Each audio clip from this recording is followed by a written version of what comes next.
Wanawake wa kijiji wakiona haupelekani vizuri na sani yao, mother-in-law wakiona haupelekani vizuri na mtoto wake, ni kitu gani cha kwanza huwa analete town? Ni chakula ile alipenda ikiwa imepikwa.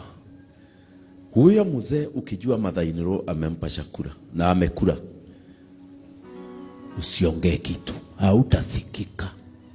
As long as digestive system yake imejaa mkimo ya karatina, hawezi kukusikia. Hawezi kukusikia. Mwanamke kabla aongea anajiuliza, huyu mtu yuko na chakula ya nani? Mtu ambaye amekula huko town, ameshiba, anakuambia sitaki kitu, tumekula mahali. Huyo mtu haumuulize maswali personal siku hiyo.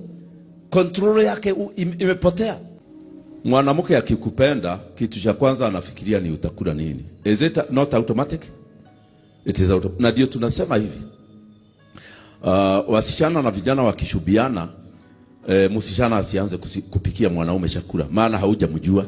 Maana ukimpikia chakula, azoe chakula yako, mtafungana na chakula na kiakili na kiroho. Mungu hataki.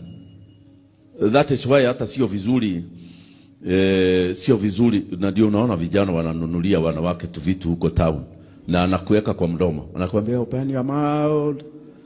Hiyo sio rafu, hiyo ni kasi. Ni kasi ya kufungana na chakula.